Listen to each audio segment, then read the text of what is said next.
초록우 산어린이재단에 매달 소정의 금액을 후원하게 되었습니다. 이 모든 게 구독자, 시청자님 덕분입니다. 구독과 좋아요 감사합니다.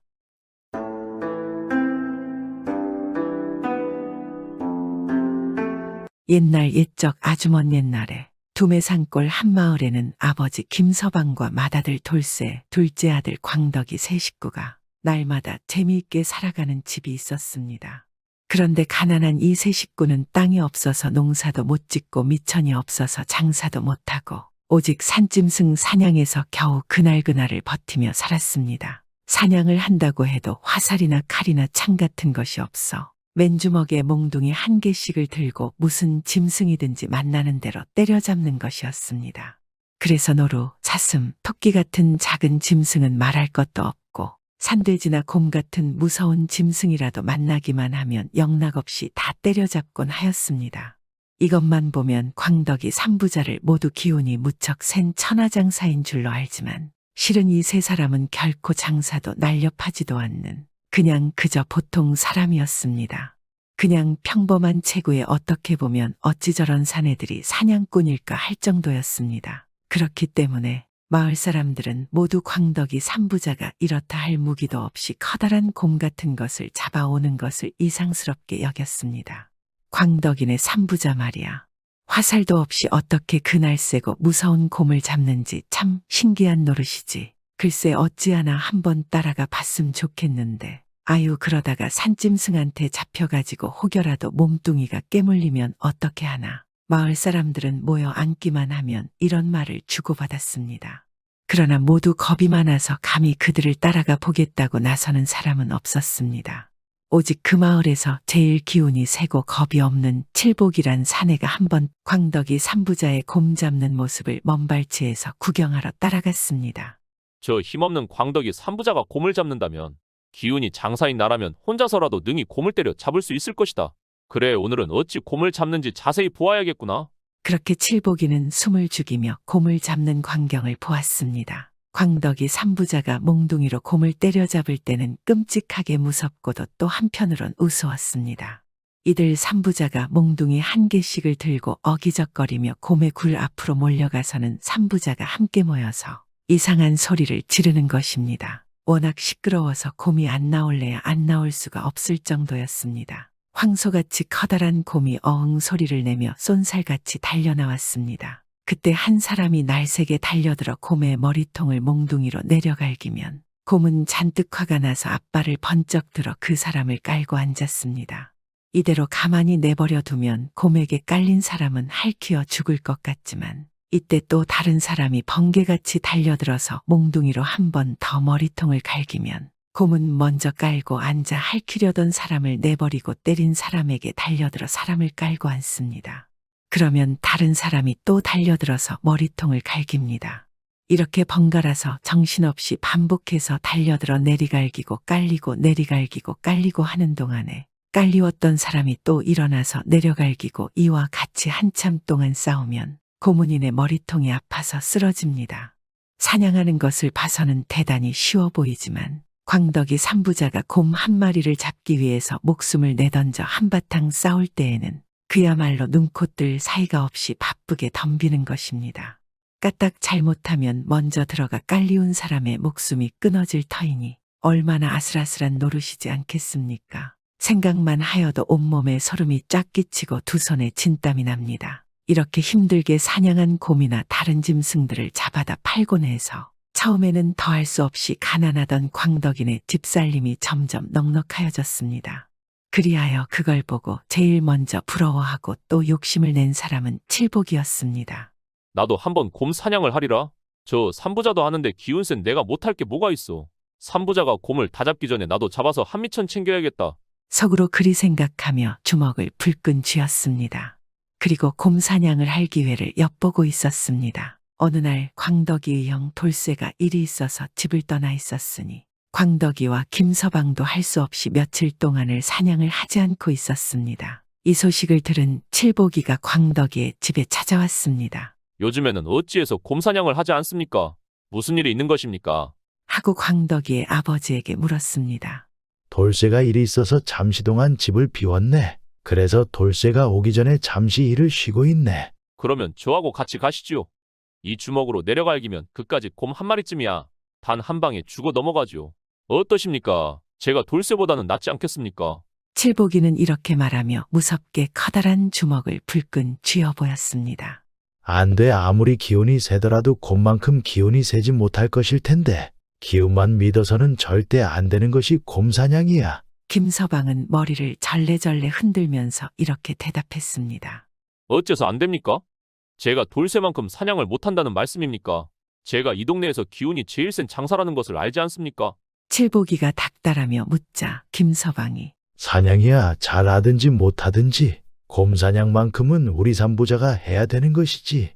남과 같이 하지는 못하는 것이야. 꼭 삼부자만이 할 수가 있는 것이야. 칠복이는 김서방의 말에 도대체 이해가 가지 않아서 왜요? 삼부자가 아니면 곰이 때려도 죽지 않습니까? 그러면 다른 사내들은 곰을 잡을 수 없겠네요. 그런 것이 어디 있습니까? 아니, 딴 사람이 때린다고 곰이 죽지 않을 리가 없지. 때리기만 하면 물론 마찬가지야. 그렇지만 곰사냥은 자신이 목숨을 내놓고 죽기 살기를 함께하기로 하고 달려들지 않으면 안 되는 것이야. 친부자간이나 형제간에서는 아무리 내 몸이 위급하더라도 나 하나만 살 생각을 두지 않고 죽어도 같이 죽고 살아도 같이 살기로 자꾸 달려드니까 나중에는 곰을 잡지. 하지만 다른 사람이야 어디 그렇겠는가? 내 그래서 안 된다는 것이야. 이제는 알아들었나? 김서방은 이렇게 말하며 칠복이의 얼굴을 들여다보았습니다. 가만히 앉아서 이야기를 듣고 있던 칠복이는 네, 알아들었습니다. 그렇지만 저는 결단코 내 몸이 급하다고 먼저 도망을 가지는 않겠습니다. 제가 마치 친부자나 친형제간 같이 마지막까지 싸우지요. 제가 이전에 한번 가만히 따라가서 먼발치에서 곰 잡으시는 것을 본 적이 있습니다. 저도 꼭 돌쇠와 똑같이 하겠습니다. 어서 같이 갑시다요. 하며 당장 손목을 끌듯이 서둘렀습니다. 김서방은 빙그레 웃으면서 정말 그렇다고 하면 칠복이 자네와 곰사냥을 가지. 그런데 생각한 것과는 전혀 딴판일 것이야. 목숨을 걸고 해야 할 것이야. 조금이라도 방심하면 바로 황천행이야. 내 미리 말해 두었네. 예, 염려 마십시오. 저 칠복이입니다. 이 동네 최고의 장사 칠복이라고요. 아마 저랑 곰 사냥을 하시면 전보다 쉽게 곰을 잡을 수 있을 것입니다. 저만 믿으세요. 칠복이는 자신감이 하늘을 찌르며 김서방에게 호언장담을 했습니다. 이리하여 세 사람은 산으로 올라가서 커다란 곰의 굴 앞까지 갔습니다. 가서는 정과 같이 소리를 지르니까 전보다는 작은 송아지 같은 곰 한 마리가 달려나왔습니다. 칠복이가 남보다 먼저 달려들어서 몽둥이로 곰의 머리통을 갈기니까 곰은 조그만 눈을 부라리며 달려들어서 칠복을 깔고 앉았습니다. 이때 김서방이 달려들어 그 머리통을 내려갈기니까 곰은 칠복이를 놓고 김서방을 깔고 앉았습니다. 그러자 또 광덕이가 달려들었습니다. 그런데 칠복이가 두 번을 배 밑에 깔리고 나니까 어찌나 아프던지 그야말로 온몸이 송편처럼 납작해지는 것 같았습니다. 그래서 처음 떠나올 때에 먹은 마음은 다 어디 가고 죽을까봐 겁이 나서 더 이상 앞장을 서서 달려들어 싸우지 못하고 한쪽 모퉁이에 피하고 서서 몸을 덜덜 떨며 광덕이 부자가 싸우는 모습을 바라만 보기만 하였습니다. 이대로 곰과 싸우다가는 죽을 것이야. 어찌 저리 강한 놈이 있지. 아무리 때려도 멀쩡하잖아. 도망가고 싶어도 다리가 풀려서 움직일 수가 없다.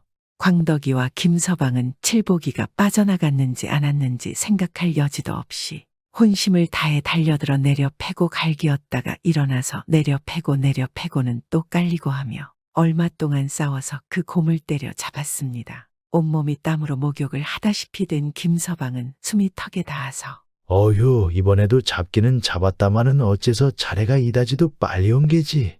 평상시에 잡던 곰보다 한참은 작은 놈인데 말이야. 하며 광덕이를 돌아다 보았습니다. 글쎄요, 오늘은 전보다 더 급한 걸요라고 하였습니다. 누구든지 칠복이의 행동을 비겁하다고 여기실 것입니다. 그러나 요즘 사람들 중에 힘을 합치자 한 몸이 되자 하고 떠들지만 정작 곰 배 밑에 깔리는 것 같이 위급한 경우를 당하면 슬그머니 빠져나와서 모르는 척하는 사람이 있지 않겠습니까? 그와 반대로 만일 광덕이의 삼부자처럼 아무리 위급한 경우를 당하더라도 처음에 먹은 마음이 변치 않고 끝까지 싸우는 사람이 단 1000명, 100명 아닌 단 10명 아니 단 3명만 엉키면 천하에 무서운 일이 없지 않겠습니까? 곰도 잡고 호랑이도 잡지 않겠습니까? 우리는 다 같이 광덕이 삼부자처럼 한 몸이 되어서 어려움을 이겨나간다면 못해 쳐나갈 일이 없지 않겠습니까? 옛날 속담에 삼부자 곰 잡듯 한다는 말이 있는데 그것은 여기서 유래가 된 것입니다.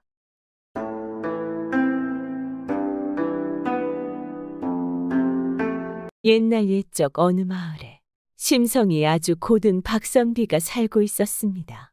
박선비에게는 슬아의 칠복이와 석삼이 두 아들이 있었습니다. 두 아들 모두 뛰어난 수재였으며 좋은 집안의 훌륭한 여인들과 혼인도 하였습니다. 첫째 아들 칠복이는 명성이 높은 가문의 여식과 혼인을 하였습니다. 박선비는 첫째 며느리 꽃분이를 맞을 때 상객으로서 사돈댁에 갔었는데 이 사돈댁 집안 사람들은 박선비에게 미천한 가문이라면서 온갖 홀대를 하였습니다. 당시 첫째 며느리 꽃분이의 가문은 5대에 걸쳐 관직에 오른 사람들이 있을 정도로 명성이 높은 가문이었기 때문이었습니다. 이 가문 사람들은 박선비의 가문을 몹시 못마땅하게 생각했습니다. 오죽하면 혼례식이 끝나고 박선비가 집으로 돌아가자마자 며느리 꽃분이의 일가 친척들이 몰려와서 박선비가 앉았던 대청마루를 물로 씻어내고 대패로 밀어버리며 말했습니다. 우리 가문의 여인은 아주 대단한 명문가에라도 시집을 보낼 수 있는데 왜 하필이면 하찮은 집안에 시집을 보낸단 말이오? 그런 사람이 이 집안에 앉아 있었다는 것만으로도 우리 가문의 이름에 먹칠을 한 셈이오. 그리고 이 이야기는 결국 박선비와 박선비 가문 사람들에게도 들어가게 되었습니다. 그러자 박선비의 가문 사람들이 어찌 이런 지옥을 그냥 넘어간단 말이오. 당장 가서 따집시다. 더 이상 두고 볼 수는 없는 거 아닙니까? 우리 집안이 어떤 가문인데 하며 들고 일어났습니다. 그러자 박선비는 고개를 저으며 말했습니다. 다들 잘 들으시오. 사돈댁에서 무슨 일이 있었든지 우리가 관여할 바 아닙니다. 가문의 명예는 문중에서 떠든다고 높아지는 것도 남들이 헐뜯는다고 낮아지는 것도 아닙니다. 상대가 예의를 갖추지 못했다고 해서 우리도 예를 지키지 않으면 오히려 우리가 형편없는 가문이라는 증거가 될 것입니다. 더구나 우리는 며느리를 맞았으니 그런 하찮은 일로 말썽을 일으키면 새 며느리의 마음에 상처를 주는 것이니 그만두셨으면 합니다. 박선비의 말에 가문 사람들은 가슴을 치며 돌아갔습니다. 박선비는 그러거나 말거나 신경 쓰지 않고 새로 맞이한 며느리 꽃분이를 극진히 사랑해 주었습니다. 꽃분이는 그런 시아버지 박선비의 넓은 도량과 덕에 크게 감동하였습니다. 그리하여 한평생 시아버지 박선비를 존경하고 받들어 모셨습니다. 그리고 훗날 박선비가 세상을 떠나고 더 세월이 흘러 꽃분이도 죽을 날을 앞두었을 때 그녀는 이렇게 유언을 남겼습니다. 시아버님, 생전에 제가 여러 가지로 부족한 점이 많았습니다. 죽어서도 시아버님을 정성껏 모시고 싶으니 나를 시아버님 묘소 아래 가까운 곳에 묻어주시오. 그리하여 정말로 며느리 꽃분이의 묘는 시아버지 박선비의 묘 아래 있게 되었습니다. 그리고 박선비에게는 둘째 아들 석삼이가 있지 않겠습니까? 둘째 아들 석삼이의 부인 즉 박선비의 둘째 며느리는 춘이었습니다. 둘째 며느리 춘이의 아버지와 박선비는 어렸을 때부터 절친한 버시기도 하였습니다. 춘이는 성격도 살갑고 효성도 지극한 여인이었습니다. 우리 며느리가 해주는 반찬은 어찌 이리도 내 입맛에 딱 맞는고 이 버섯은 어떻고 우리 며느리가 해준 버섯이 내 발에 아주 딱 들어맞는구나. 어디서 이런 복덩이가 들어왔는지 모르겠구나. 너무 좋구나. 너무 좋아. 우리 며느라 고맙구나. 아닙니다. 아버님, 버선이 잘 맞다니 다행이에요. 편히 잘 신으세요. 제가 또 만들어 드리겠습니다. 아이 그래. 내가 해준 것도 없는데 아주 며느리 복이 많구나 많아. 박선비는 첫째 며느리 꽃분이에게 한 것처럼 둘째 며느리 춘희도 딸처럼 몹시 사랑하고 아꼈습니다. 그런데 불행히도 둘째 아들 석삼이가 혼인을 하고 얼마 지나지 않아서 자식도 낳지 못하고 세상을 떠나고 말았습니다. 그로 인해 박선비의 상심은 너무나 컸습니다. 아들아, 너무도 보고 싶구나. 어찌 그리 급하게 떠난 것이냐? 뭐가 그렇게 급해서? 그리고 이제 이 어린 춘이는 어쩌한단 말이냐? 한편 자식을 잃은 슬픔뿐만 아니라 남편을 잃은 춘희의 슬픔 또한 그에 못지않게 컸습니다. 시집을 오자마자 과부가 되어버린 둘째 며느리 춘희는 매일을 눈물로 치새웠습니다. 박선비는 그런 춘희를 무척 안타까워하였습니다. 박선비는 춘희가 슬픔에 빠질 것이 너무나 걱정되었습니다. 박선비 자신 역시 태어난 지 5개월 만에 아버지가 돌아가셨고 박선비 어머니가 평생 6남매를 뒷바라지하느라 자기 자신을 돌보지 못하고 늘 희생하며 살아오는 것을 보았기에 춘희의 가혹한 운명이 너무나 가여웠습니다. 그런데 그러던 어느 날이었습니다. 박선비가 마당에 나와 있는데 하인들이 수군대는 것이었습니다. 어유 벌써 외간 남자를 만난다고? 아이 남편 죽은 지 얼마나 됐다고 세상에. 아니 어찌 저런 사람이 시집을 왔어. 주인 어르신이 얼마나 이뻐하셨는데 이거 큰일이구나. 이 말을 근처에서 듣고 있던 박선비가 소리쳤습니다. 거기서 뭐들 하는가? 이게 다 무슨 소리인가? 아유 아닙니다. 아닙니다. 하인들이 박선비를 보고 황급히 수군대기를 멈추었으나 박선비는 계속 캐물었습니다. 뭐가 아니냐? 어서 말을 해보거라. 내가 다 들었다. 누가 외간 남자를 만난다는 것이냐? 바른 대로 말을 하거라. 뭐라 말씀드리긴 그렇지만 아마도 둘째 며느님이 외간 남자를 만나는 것 같습니다. 뭐라고? 그게 참말이냐? 그 말이 거짓이면 내가 너희들을 가만두지 않을 것이다. 하며 그 말을 들은 박선비는 화가 날 뿐만 아니라 어이가 없었습니다. 자신이 아는 며느리 춘희는 그럴 사람이 아니었기 때문입니다. 하지만 이상한 소문은 끊이질 않았습니다. 심지어 밤마다 춘희가 자신의 방에서 외간 남자와 정을 통하고 있다는 소문까지 박선비의 귀에 들려왔습니다. 박선비는 심기가 너무나 불편하고 불안하기까지 하였습니다.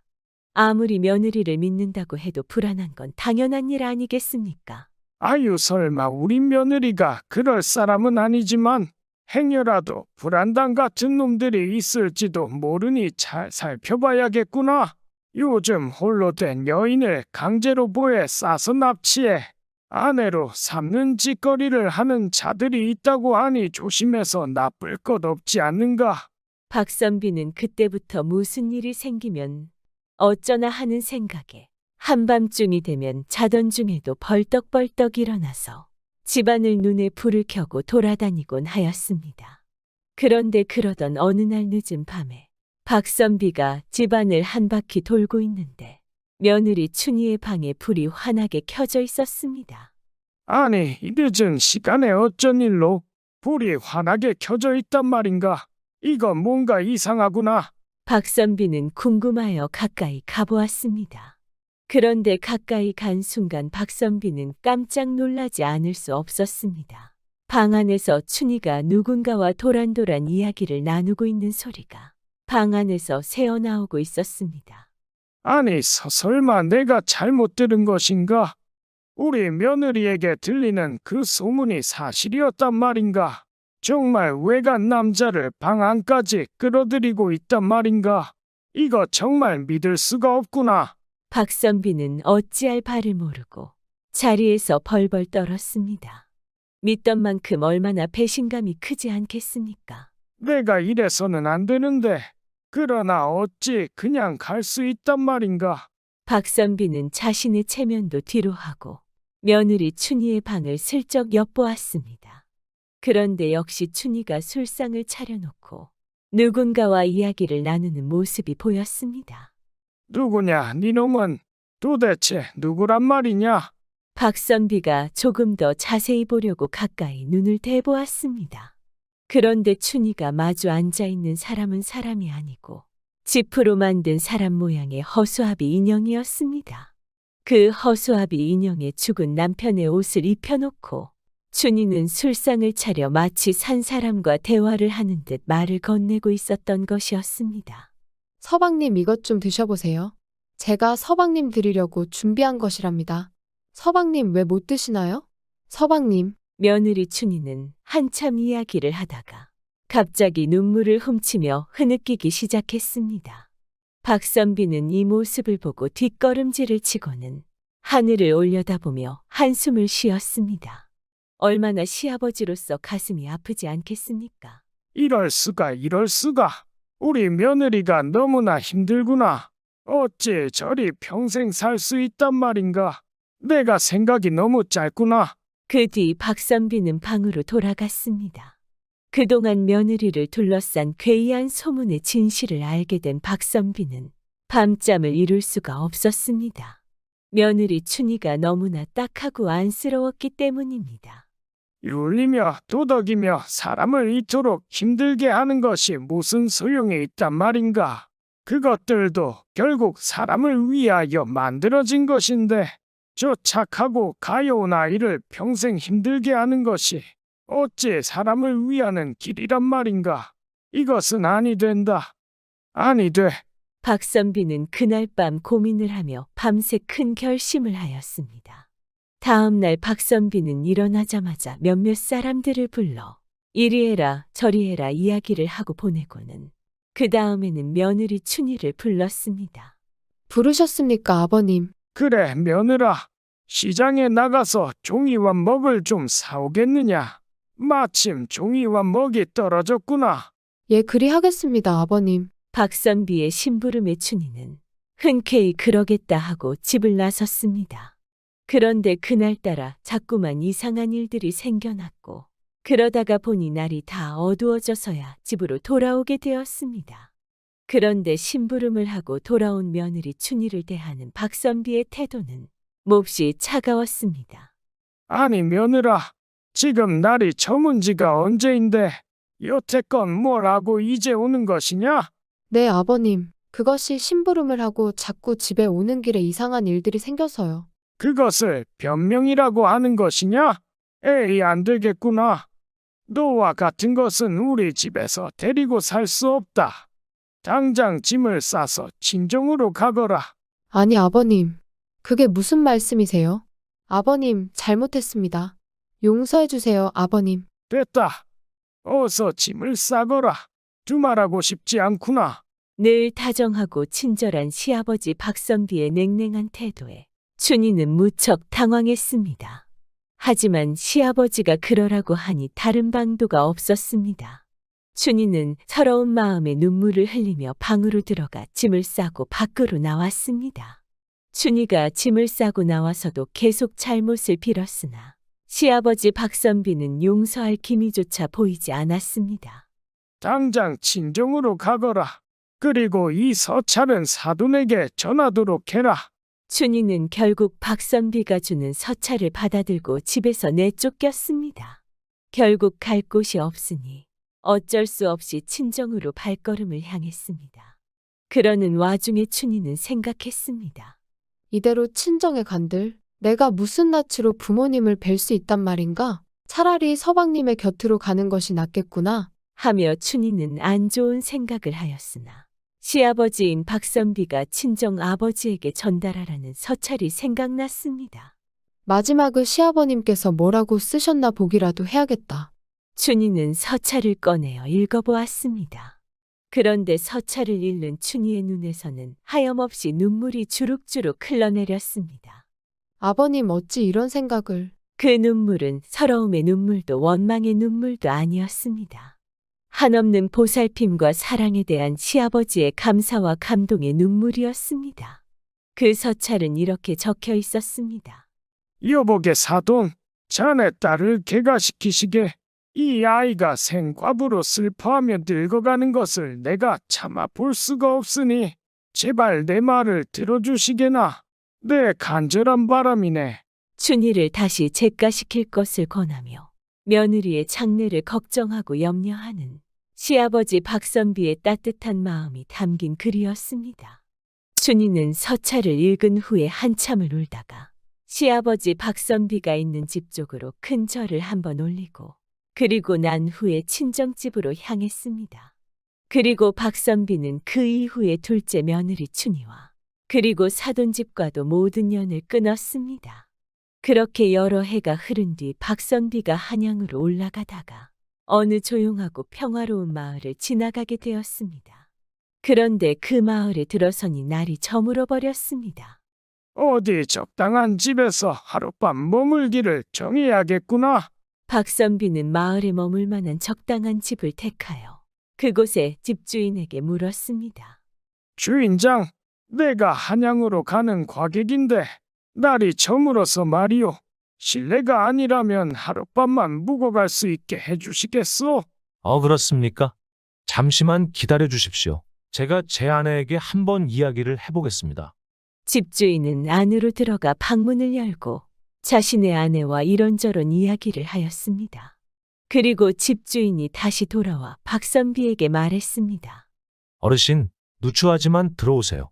어르신께서 이 밤에 어디서 오셨는지 모르지만 저희 집 아래채에 방이 하나 비어 있으니 주무시고 가십시오. 저 아랫방에 이부자리를 준비해 드리겠습니다. 먼 길 오시느라 시장하실 텐데 제 아내가 저녁상을 차려드린다고 하니 차는 변변찮지만 식사도 하시고 주무십시오. 아이 잠을 자게 해주는 것만으로도 고마운데 식사까지 주신다니 정말 고맙소.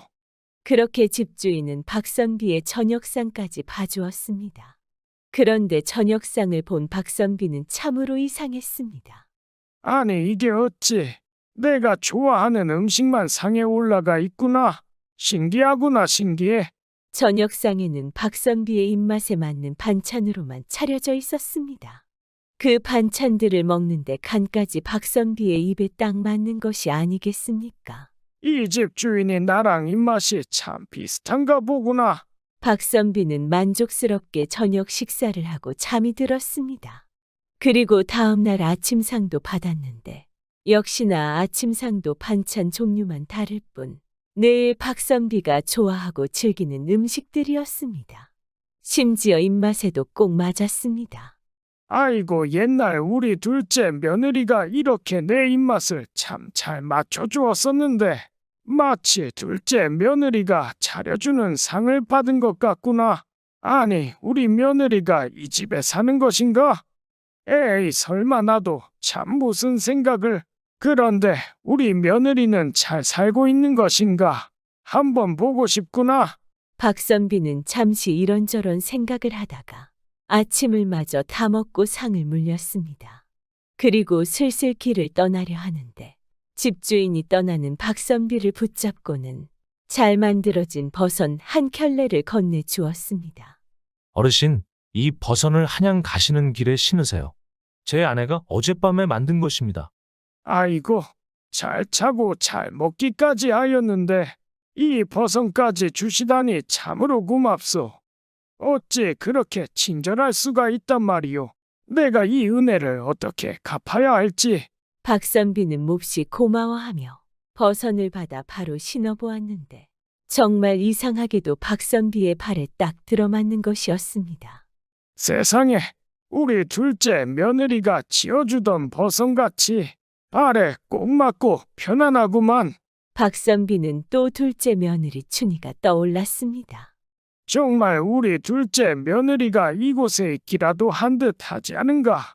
박선비는 그렇게 집주인과 작별하고 길을 떠나다가 문득 뒤를 돌아보았습니다.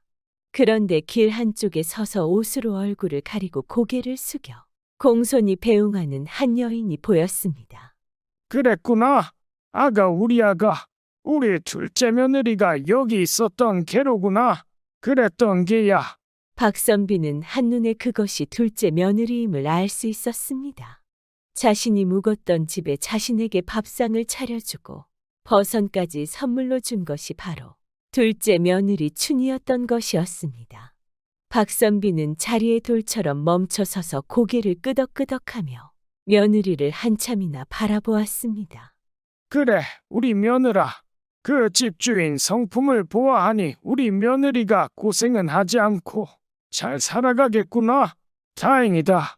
평생 싸우지 말고 잘 살거라. 그것만이 내 바람이니라.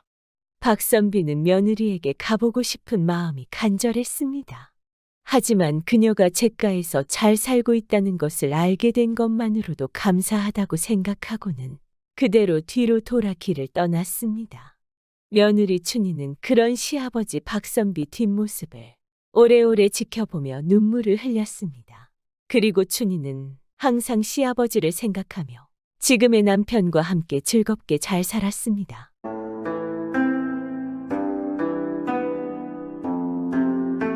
옛날 아주 먼 옛날 어느 산 고개 아래에는 칠복이라는 총각이 살고 있었습니다. 이 칠복이 총각은 성격도 수더분하니 착하고 듬직하며 효자인데다가 성실하기까지 한 훌륭한 총각이었습니다. 하지만 칠복이의 집안이 원체 마을에서도 가난하기로 유명한 집안이라 마을에서는 이 칠복이 총각에게 자신의 여식을 시집 보내려고 하지 않았습니다. 일이 그렇게 되니 칠복이 총각은 남들이 다 20이면 혼인을 하는데 30이 넘도록 혼인을 하지 못하고 있었습니다. 칠복이는 정말 혼인해서 아이도 낳고 부인과 오손도손 잘 살고 싶었지만 그것만큼 힘든 게 없었습니다. 그래도 불행 중 다행이라 이 칠복이와 함께 어려서부터 친했던 친구들이 혼인을 하지 않고 있었습니다. 스스로들을 절대로 혼인을 하지 않겠다고 외치고 다녔습니다. 하지만 이들의 속마음은 누구보다 혼인을 하고 싶었지만 혼처가 들어오지 않는 것입니다. 마을 사람들 보기 민망하니깐 자신들은 혼인을 못하는 게 아니라 안 하는 것이라 하며 몰려다녔습니다. 혼인도 안 한 나이 먹은 노총각들이 할 게 뭐가 있겠습니까? 이 나이 먹은 노총각들은 칠복이와 함께 다니며 자신들을 위로하며 살고 있었습니다. 칠복이는 혼인을 너무 하고 싶은 마음이었지만 혼인을 못하는 상황이니 그들과는 처지는 다르지만 어쨌든 혼인을 하지 않는 것은 동병상련이니 친하기도 하고 외롭기도 하니 늘 그들과 어울려 지냈습니다. 어느 날 칠복이와 노총각 친구 돌쇠가 길에서 만났습니다. 돌쇠가 말했습니다. 야, 칠보가 뭘 그렇게 자꾸 혼인을 하겠다고 난리야. 나처럼 아예 그럴 생각을 하지를 마. 너 혼인하면 얼마나 피곤한 줄 알아. 혼인하면 일단 집에 일찍 들어가야 돼. 지금처럼 밖에서 이렇게 친구들하고 노닥거리지도 못하지. 그리고 혼인하고 나면 네 돈이 아니야. 네가 번 돈이 다 색시 주머니로 들어간다고 일할 맛이 나겠어. 혼인하면 아이도 생길 거 아니야.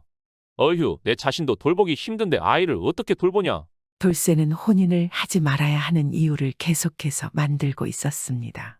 칠복이는 그러거나 말거나 돌쇠의 이야기는 귀에도 들어오지 않았습니다. 그래도 나는 혼인해서 색시랑 알콩달콩 살고 자식도 낳아서 잘 기르고 싶어.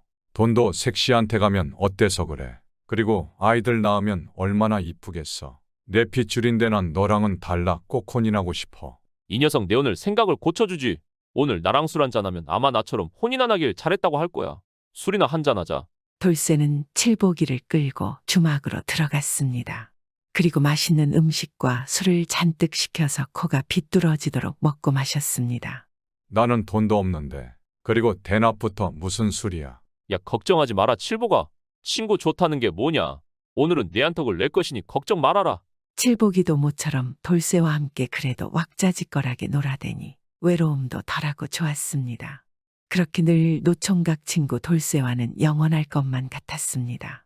하지만 얼마 후 돌쇠가 칠복이를 찾아왔습니다. 미안하다 칠보가. 나 혼인하게 되었다. 갑작스러운 돌쇠의 혼인 발표에 칠복이는 입을 다물지를 못하였습니다. 아니, 야, 너 혼인은 절대로 안 한다며. 혼인하는 것은 인생이 끝나는 거라며. 나랑 함께 이렇게 놀며 늙어가자며. 칠복이의 물음에 돌쇠는 그저 고개를 숙인 채 수줍은 듯 말했습니다. 그게 원래는 그랬었는데 말이야.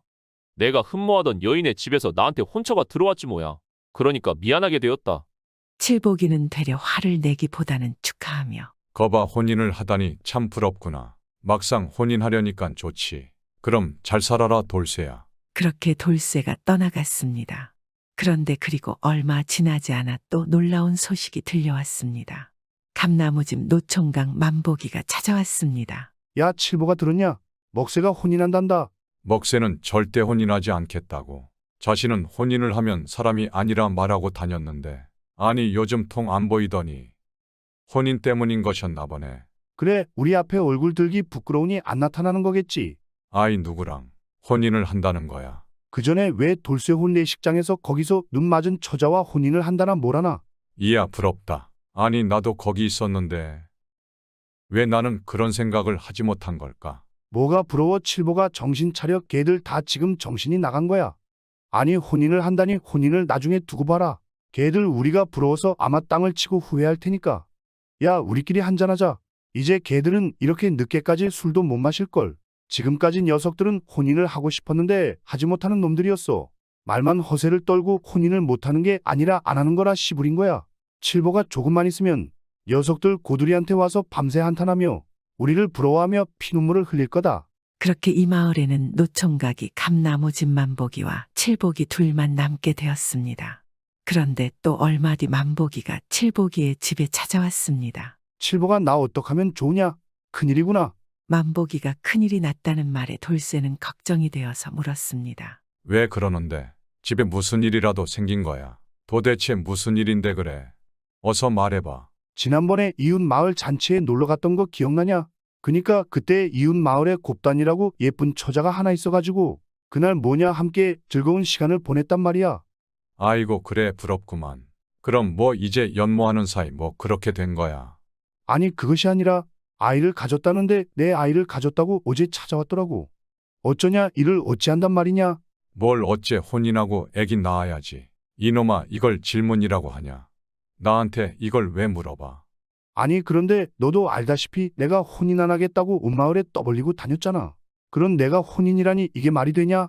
마을 사람들고 친구들이 날 어떻게 보겠냐? 야 정신 차리고 얼른 가 만보가. 어딜 가느냐 말이야. 칠보가.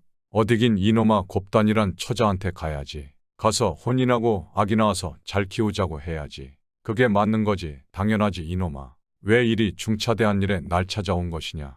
그래 내가 또 막상 그러려고 보니까 칠복이니가 걸려서 말이야. 평생 함께 총각으로 늙어가자고 해놓고 나 혼자 혼인하면 넌 혼자잖아.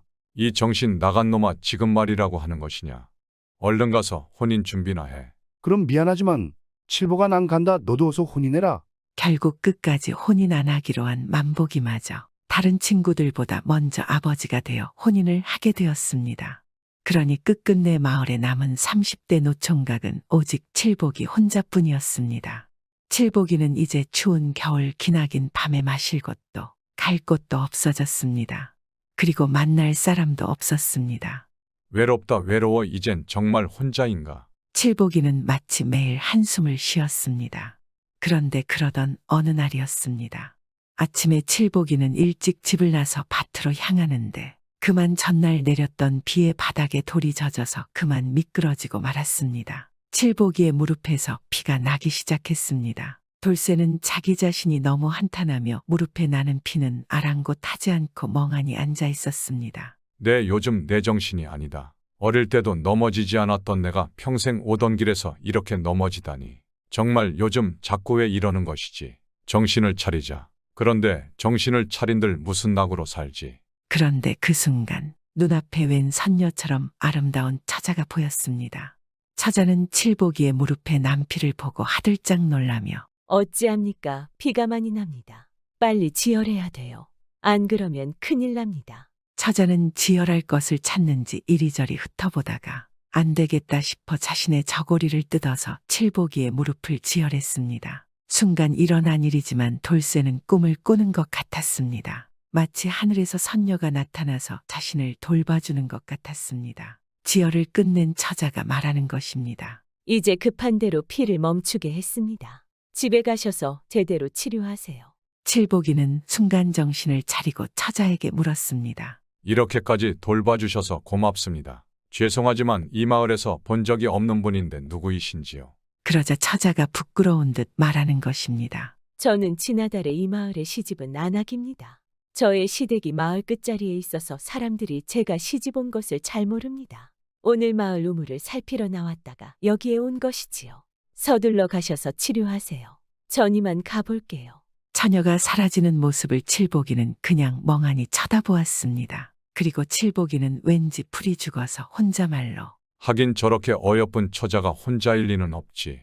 이 마을의 온세 색시라 참으로 곱고 마음 씀씀이가 선녀 같구나. 저 색시와 혼인한 사내는 얼마나 좋을까. 내가 저 색시의 서방이었으면 좋겠구나. 아이 이게 왜 이러지 이러면 안 되는데. 칠복이는 자신도 모르게 색시를 좋아하는 마음이 생겼고 새색시를 생각하면 가슴이 뛰었습니다. 칠복이는 자신의 허벅다리를 꼬집으며 머릿속으로 안돼 안돼를 수백 번 수천 번 외쳤습니다. 하지만 이미 마음의 성벽은 허물어진 지 오래. 칠복이는 자신도 모르게 아침마다 우물물을 퍼가는 새색시를 몰래 훔쳐보게 되었습니다. 그럼에도 말 한마디 걸어보지 못했습니다. 아니 그래서는 안 되지 않겠습니까? 칠복이는 계속 밖으로 표현은 못하고 가슴 앓미만 하였습니다. 절대로 이래서는 안 된다. 안 돼 멈춰라. 생각 제발 하지만 자꾸만 보고 싶은데 어찌 안단 말인가. 칠복이는 처자가 자신의 무릎에 감싸주었던 저고리 자락을 밤마다 만지면서 아무것도 할 수 없는 자신을 원망하며 울었습니다. 칠복이는 그렇게 여러 날을 마음속으로만 끙끙 앓다가 상사병이 들었습니다. 칠복이가 병이 들었다는 소식은 금세 마을에 퍼졌습니다. 하지만 아무도 병이 어떤 병인지 알 수 없었습니다. 칠복이가 도통 누구에게도 병에 걸린 이유를 말을 하지 않았기 때문입니다. 그렇게 갑자기 건강하고 성실하던 칠복이가 병이 나서 집에 들어앉자 그의 친구 만복이가 찾아와서 칠복이에게 무슨 일이냐고 물었습니다. 이복의 칠복이 왜 이리 되었는가? 자네가 우리 중에 그래도 건강 하나만큼은 제일 좋았는데 내가 설마 자네보다 먼저 혼인해서 병이 나는 것이야. 아이고 빨리 나아야지 언제까지 이러고 있을 겐가. 내가 우리 부인 친구 중에 좋은 색시감을 알아봐 줄 테니까. 어서 낫게나. 이제 혼인을 해야지 이러고 있으면 어떡하냐고.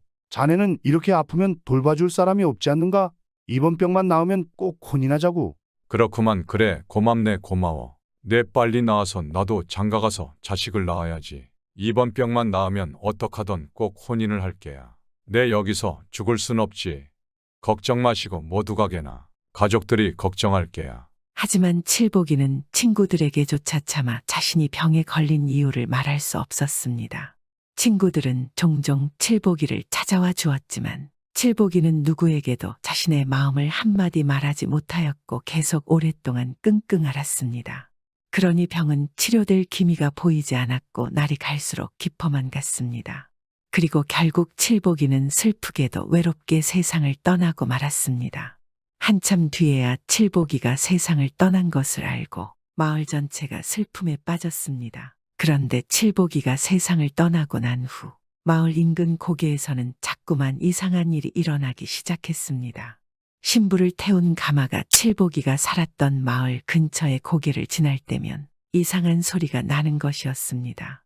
그런데 더 이상한 것은 소리가 가마를 타지 않은 신랑이나 가마꾼에게는 들리지 않는다는 것이었습니다. 오직 가마 안의 신부에게만 알 수 없는 남자의 목소리가 들려왔습니다. 자꾸만 이상한 소리가 들리니 가마 안의 신부가 하도 이상하여 신랑이나 가마꾼들에게 이야기를 하곤 하였으나 이 신랑이나 가마꾼은 소리가 들리지 않았고 신부가 혼인식을 치르느라 피곤하여 잘못 들은 것으로 생각하였습니다. 하지만 언제나 고개를 지나온 신부들은 같은 얘기를 하였습니다. 그러자 마을 사람들은 이 일을 심각하게 생각하기 시작했습니다. 그리고 마을 사람들은 회의 끝에 혼인도 못하고 외롭게 죽게 된 칠복이의 혼이 신부들에게 말을 거는 것으로 생각을 하였습니다. 이에 마을에서는 불쌍한 칠복이의 혼백이 한을 풀 수 있도록 칠복이가 저승에서나마 짝을 찾고 행복하기를 기원하는 제사를 지내주었습니다. 그리고 칠복이의 혼을 기리는 사당을 만들어 주었습니다. 그런데 놀랍게도 그렇게 하고 난 후부터는 신부가 탄 가마가 이 돌무고개를 지나갈 때에 더 이상 이상한 남자의 소리가 들리지 않았다고 합니다. 이번 이야기는 혼인해서 평범하게 살고 싶었던 소박한 사내 이야기이지 않겠습니까? 마지막에는 사모해서 안 될 사람을 사모한 것이 얼마나 힘든 것인지 알게 해줍니다. 요즘 우리도 많은 부부들이 혼인해서 잘 살고 있습니다. 그래도 가끔 다툼이나 오해가 생긴다면 이칠보기의 간절함을 생각하면 좀 서로를 이해하지 않을까요? 구독은 공짜입니다. 벙어리샘. 옛날 옛적에 신비한 샘이 있는 한 마을이 있었습니다. 이 마을은 예로부터 마을의 위치가 명당으로 소문이 자자하였습니다. 그래서 그런지 몰라도 이 마을에는 부자가 아주 많이 살았고 또 대가 끊어지는 일이 없었습니다. 또한 마을 사람들 모두 농사 걱정 없이 잘 살 수 있었는데 그것은 이 마을에 절대로 마르지 않는 하늘이 내린 샘이 있었기 때문입니다. 샘은 아무리 흉년이 들고 비가 오지 않아도 마르는 날이 없어서 다른 마을은 가뭄에 농작물이 말라 비틀어져도 이 마을은 샘 덕분에 농사를 잘 지을 수 있었습니다. 이 샘에는 아주 신기한 효험이 있었는데 그것은 바로 샘에서 목욕을 하며 100일 동안 기도를 하면 원하는 소원을 들어준다는 것이었습니다. 이 샘에 그러한 효험이 있다고 사람들이 믿게 된 연유는 말 못하는 돌쇠의 이야기 때문입니다.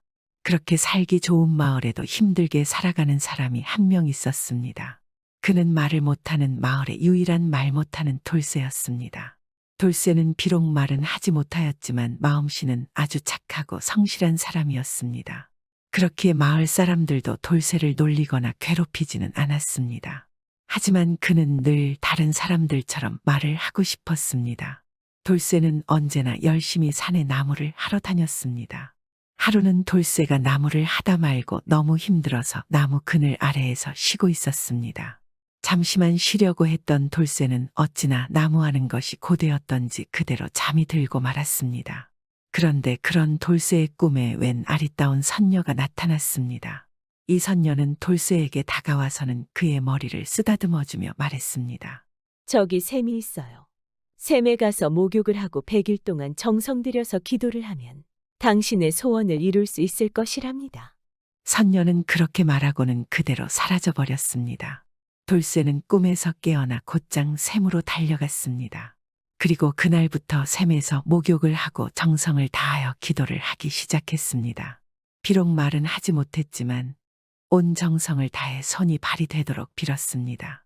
그리고 드디어 100일이 되는 날이 되었습니다. 돌쇠는 그날도 샘을 찾아와서 온 정성을 다해 눈을 감고 열심히 기도를 드리는데 갑자기 주변에 뭔가 이상한 소리가 들려왔습니다. 돌쇠가 깜짝 놀라서 눈을 떴는데 그의 앞에는 이전에 꿈에서 봤던 너무나 아름다운 선녀님이 바로 자신의 앞에서 웃고 있었습니다. 선녀님, 돌쇠는 너무나 깜짝 놀라서 선녀님을 불렀습니다. 그런데 돌쇠의 말을 들은 선녀는 아무 대답 없이 돌쇠를 보고 시익 웃고는 그대로 하늘로 날아가서 사라져버렸습니다. 선녀님, 돌쇠는 사라져가는 선녀를 애타게 불러보았지만 그렇게 선녀는 사라지고 더 이상 나타나지 않았습니다. 이럴 수가 어찌 저렇게 아름다울 수 있단 말인가. 돌쇠는 자신의 눈을 믿을 수가 없었습니다. 그런데 그러다 문득 놀라운 사실을 알았습니다. 이럴 수가 뭐야. 내가 말을 하잖아. 돌쇠는 잠시 선녀의 미모에 정신이 없었으나 곧 자신이 말을 하고 있었다는 사실을 알게 된 것입니다. 이야, 정말 소원이 이루어졌어. 이럴 수가. 선녀님 고맙습니다. 돌쇠는 신이 나서 마을로 만세를 외치며 내려갔고 마을 사람들은 말 못하던 돌쇠가 갑자기 말을 하게 되니 너무나 신기해하였습니다. 마을 사람들이 돌쇠 주변으로 몰려와서 도대체 어떻게 된 일인지를 물어보았고 돌쇠는 아주 신나하면서 있었던 일을 마을 사람들에게 모두 설명해 주었습니다. 그 뒤로 마을 사람들은 돌쇠가 100일 동안 정성 들여 기도한 이 샘을 벙어리샘이라고 불렀으며 소원이 있는 사람들은 벙어리처럼 샘에서 100일 동안 정성을 다해 기도를 올렸다고 합니다. 오늘도 재미있게 봐주셔서 감사합니다.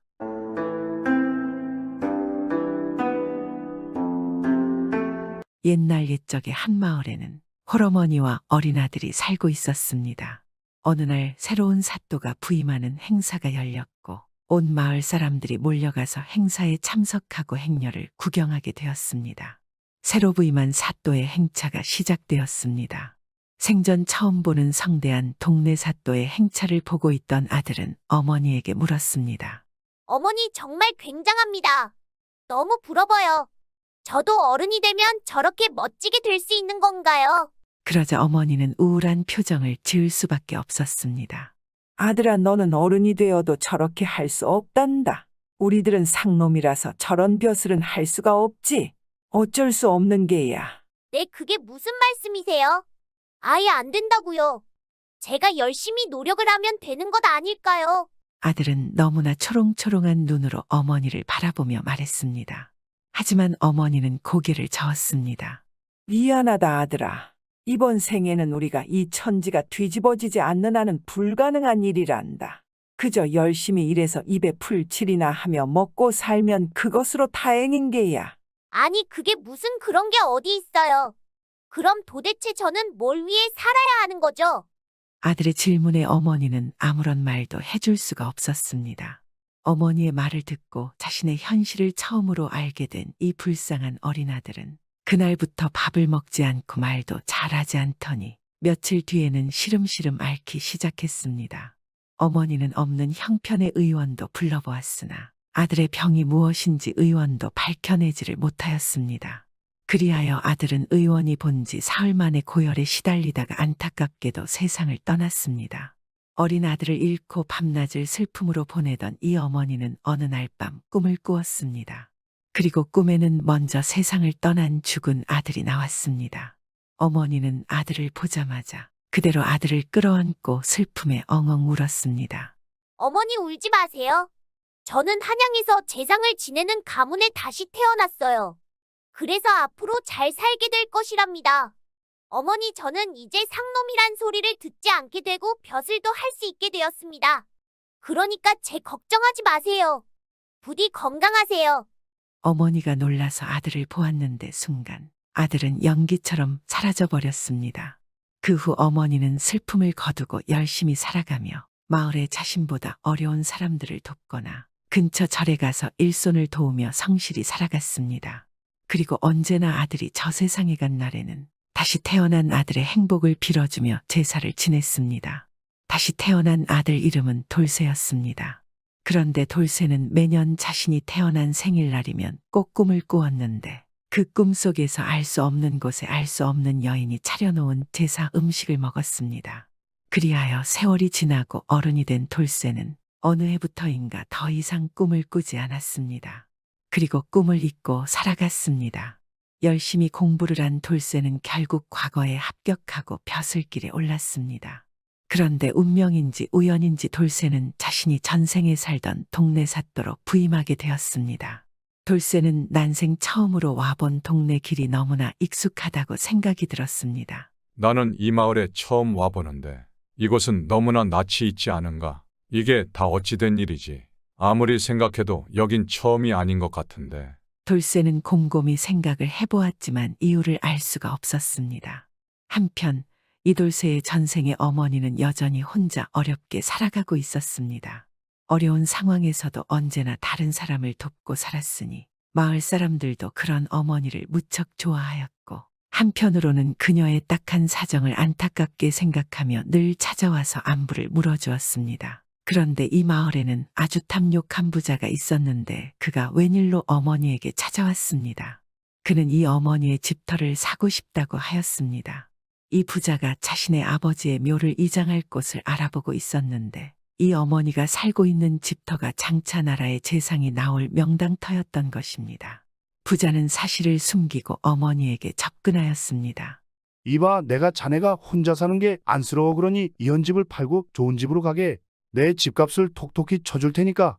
부자는 많은 돈을 주겠다고 어머니를 계속해서 설득하였습니다. 하지만 어머니는 고개를 저었습니다. 아이고, 그럴 수 없습니다. 이 집은 제 아들과 추억이 있는 곳입니다. 또한 죽은 제 아들이 이 집 마당에 묻혀 있습니다. 다 늙어서 많은 돈에 새 집이 뭐 필요하겠습니까? 어머니는 아무리 설득을 해도 집을 팔 생각을 하지 않았습니다. 그러자 부자는 몹시 화가 났습니다. 이거 안 되겠네. 좋게 값을 잘 쳐주고 집을 사려고 했더니만 안 팔아. 그럼 우리 조상님 묘에 차질이 생기는데 내가 이 꼴은 또 못 보지. 돈으로 안 되는 게 있으려고. 나에게 제값을 주고 팔지 않은 것을 후회하게 해주지. 부자는 그래서 마을 동원의 이방을 찾아갔습니다. 부자는 이방에게 뇌물을 주었습니다. 이방원은 마을 입구에 있는 작은 집 빚지 않습니까? 집터를 제가 좀 가지고 싶은데 이게 제 뜻대로 잘 안 됩니다. 어찌 해야겠습니까? 이방은 부자가 준 돈꾸러미를 살펴보며 탐욕에 가득한 눈빛을 하고는 부자에게 말했습니다. 걱정 말라고 내가 책임지고 자네가 가질 수 있게 조치를 해볼 테니까. 아이고, 정말이십니까? 만약 일만 잘 되면 제가 또 성의를 표시를 하겠습니다. 정말 감사드립니다. 그렇게 부자는 이방을 잘 구워 삶아서 이 어머니가 팔지 않은 집을 헐어버릴 수 있게 청을 넣었습니다. 이방은 뇌물을 들고 집으로 돌아가서는 거짓으로 동네 사또에게 올릴 서찰을 꾸몄습니다. 그 어머니가 살고 있는 집이 너무 오래되고 허름하여 도둑들이 자주 들어와서 속히 부숴야 한다는 것이었습니다. 부임한 사또 돌쇠는 마을의 사정을 아직 제대로 파악하지 못한 상황이었습니다. 그래서 밤이 새도록 이전 사또가 남기고 간 문서들을 검토하고 있었습니다. 그런 돌쇠에게 이방이 찾아왔습니다. 이방은 사또 부임식을 성대하게 하겠다고 말하는 것입니다. 그러자 사또가 고개를 저으며 아니네, 간소하게 하게나. 다 백성들의 세금이 아닌가. 그나저나 이 밤에 굳이 그 이야기를 하러 찾아온 겐가. 아니, 그것이 말입니다. 이걸 제가 빠뜨리고 드리지 않아서 말이지요. 이방은 그러면서 돌쇠에게 자신이 만든 허위 문서를 하나 내밀었습니다. 돌쇠는 이방이 내민 보고서를 살펴보다가 물었습니다. 이 집이 마을에 도둑이 그리 심하게 든단 말인가. 예, 그렇습니다요. 그리고 이 집이 너무 낡고 초라해서 우리 마을이 무슨 다 망한 것 같이 보여서 마을의 모양새가 좋지 않아 보입니다. 속히 없애야 합니다. 이 집에는 누가 살고 있는가? 이곳에도 지금 사람이 살고 있을 터인데. 나이 많은 늙은 여인이 혼자 살고 있습니다. 그러니까 여인도 나이도 있고 혼자다 보니 도둑에게 무슨 꼴을 당할지 모르지 않겠습니까? 속히 안전한 거처로 가야 합니다. 설마 이방이 거짓으로 보고서를 써서 올렸을 거라고는 생각할 여유도 없었습니다. 그저 잘 되었을 것이라 생각을 하고 또 집주인 여인도 마을 중심지로 잘 옮긴다고 하니까 그대로 허가를 해주었습니다. 그리하여 이방이 사또 의명이 쓰인 문서를 부자에게 건네주었습니다. 옳거니 되었다. 이제 할망구를 쫓아내고 거기다가 내 아버지의 묘를 쓸 것이야. 그러면 우리 집안에서는 재상이 태어나겠지. 부자는 자신의 머슴들을 잔뜩 데리고 어머니가 홀로 지키고 있는 집에 들이닥쳤습니다. 그리고 데리고 간 머슴들에게 명령을 내렸습니다. 자, 모두 부숴버려 오늘 안으로 싹 처리하라고. 머슴들은 다짜고짜 집을 허물기 시작했습니다. 그러자 몹시 놀란 어머니가 밖으로 달려나와서 소리를 질러댔습니다. 이놈들 이게 무슨 짓이냐? 어찌 남의 집을 다 부순다는 말이냐? 관아에 고발을 할 것이야. 어머니의 말에 이 부자는 웃으며 품에서 이방이 전달해준 허가서를 꺼냈습니다. 아니 어찌 이럴 수 있는가? 말도 안 돼. 관아에서 어찌 사람이 멀쩡히 살고 있는 집을 부수라고 한단 말인가. 안 된다. 나는 이 집 못 떠난다. 어머니는 기어코 집을 포기하지 않겠다고 악을 바락바락 쓰면서 버텼습니다. 어찌나 소리가 크고 소란스러운지 온 마을의 사람들이 놀라서 어머니의 집 근처로 몰려들었습니다. 머슴들은 집에서 나오지 않겠다는 어머니를 붙잡아 억지로 끌어내려 하였습니다. 그러자 마을 사람들이 부자의 머슴들을 막기 시작했습니다. 이봐, 이게 무슨 짓이야. 그래, 이러면 안 되지. 아니, 멀쩡히 사는 사람 집을 이렇게 갑자기 부순다는 게 말이 되는가. 이 어머니가 어려운 형편에도 마을 사람들에게 도움을 베풀며 살아왔기에 마을 사람들은 자신의 일처럼 발벗고 나서서 돕기 시작했습니다. 그리고 한참 동안 아수라장이 벌어졌으니 곧 소식을 듣고 포졸들이 달려왔습니다. 포졸들이 싸움을 뜯어 말리자 이 부자가 포졸들에게 이방에게 받은 관의 허가서를 내밀며 말했습니다. 아니 내가 말이야. 관아에서 할 일을 대신 하려고 말이야. 집주인 할망구가 이 허가서를 그 명을 따르지 않겠다고 하는데 낸들 어떡하나? 부자의 말에 포졸들은 허가서를 확인하고는 머슴들은 두고 싸운 마을 사람들과 어머니를 포박하였습니다. 이런 법이 어디 있습니까? 어찌 나라에서 백성들 집을 부수고 빼앗습니까? 그러게 말이오, 이게 말이 되나? 마을 사람들은 억울해하였습니다. 그러니 어머니가 포졸들에게 사정하는 것입니다. 아이고, 나 때문에 이게 뭡니까? 여봐요, 여기 이 사람들은 잘못 없습니다. 내가 잘못한 거예요. 나만 잡아가요.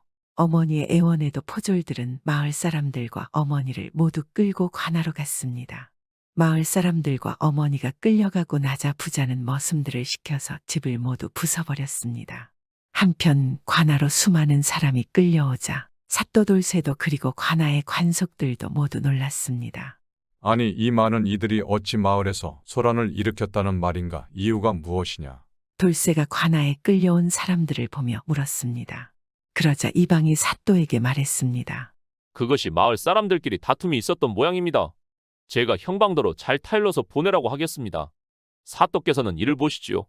이방의 말에 사또 돌쇠는 고개를 끄덕였습니다. 그래, 적당히 잘 타일러서 돌려보내도록 하시오.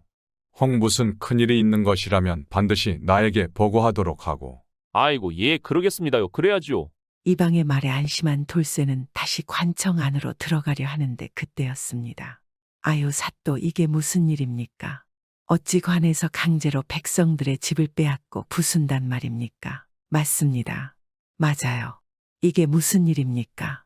갑자기 마을 사람 중 한 사람이 사또의 모습을 보고 소리치기 시작했고 다른 마을 사람들도 연이어 외쳐댔습니다. 그러자 이방이 큰 소리를 치는 것입니다. 너희들이 지금 누구 앞이라고 이러는 것이냐? 아까 보지 않았느냐? 사또께서 친히 하달한 명하니냐? 그리고 저 집에서 저 늙은 과부가 혼자 살면 위험하지 않느냐? 더 이상 떠들지 마라. 안 그러면 국법을 어긴 죄고 모두 아웃시킬 것이다. 이방의 말에 사람들이 조용해지자 사또는 관청으로 들어갔습니다. 그러자 이방은 어머니만 옥에 가두고 마을 사람들은 모두 돌려보냈습니다. 옥에 갇힌 어머니는 아무것도 할 수 없었고 힘없이 그냥 모든 걸 포기했습니다. 그러자 포졸 하나가 어머니를 불쌍히 여겨 주먹밥을 하나 가져다 주는 것입니다. 이 마을에서 어머니의 은혜를 안 입은 사람은 없다시피 한 것입니다. 어머니는 주먹밥을 보며 좋아하며 아이고, 그러고 보니 내일이면 우리 아들 제삿날인데 우리 아들 제사상도 못 차려주고 이렇게 옥사에 갇혀 있으니 안 되겠구나. 이 주먹밥이라도 자정 지나면 놓고 간단하게라도 제사를 지내야겠구나. 어머니는 주먹밥을 먹지 않고 그것을 잘 놓았다가 자정이 되었을 때 제사를 지내기 시작했습니다. 한편 그 시간에 돌쇠는 잠이 들었습니다. 그런데 잠을 자는 중에 꿈을 꾸었습니다. 그 꿈은 그동안 꾸지 않아서 잊고 있었던 해마다 자신의 생일에 꾸던 제사상을 먹는 꿈이었습니다. 제사상 앞에 앉아서 음식을 먹는데 이상하게 제사 음식이 아니고 주먹밥이었습니다. 뭐지, 웬 주먹밥이 제사상에 있는 거지? 돌쇠는 이상하게 생각하다가 옆에서 흐느끼는 한 할머니를 보았습니다. 유심히 다가가서 할머니에게 울고 있는 이유를 물었습니다. 그러자 이 할머니는 돌쇠에게 그간 아들을 위한 제사상을 차려두는 것이라 말해 주었습니다.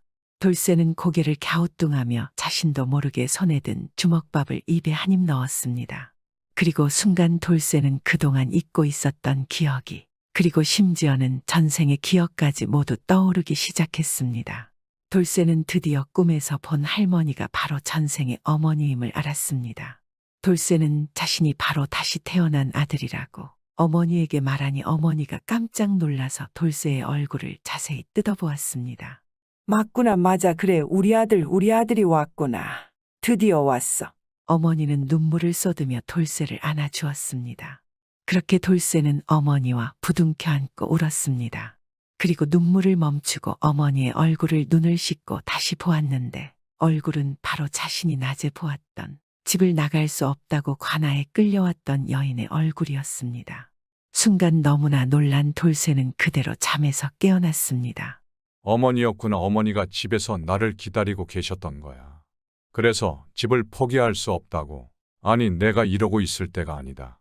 돌쇠는 자리를 박차고 나가서 곧장 하옥된 어머니에게 갔습니다.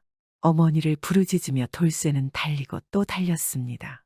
그리고 황급히 옥사 안으로 들어갔습니다. 그리고는 자신의 전생의 어머니를 보고 눈물을 흘리며 어머니, 일어나 보십시오. 소자 이제야 어머니를 알아보았습니다. 이제야 알아보았습니다. 아이고, 아들아, 우리 아들이 왔구나. 깨어난 어머니는 그가 자신의 아들임을 알고 눈물을 흘리며 꼬가들을 끌어안았습니다. 두 사람은 그렇게 부둥켜 안고 엉엉 울었습니다. 돌쇠는 그리고 그동안 있었던 일을 어머니에게 소상히 전해 듣게 되었습니다. 그래서 이 방에 올렸던 보고서가 거짓이라는 것도 알게 되었습니다. 돌쇠는 즉시 모든 일의 진상을 밝히기 위해 조사에 착수하였습니다. 그러니 이 방의 거짓 보고와 부정 그리고 거기에 마을 부자가 관아의 관리들을 매수해 온 일까지 모두 다 명명백백하게 밝혀지고 말았습니다.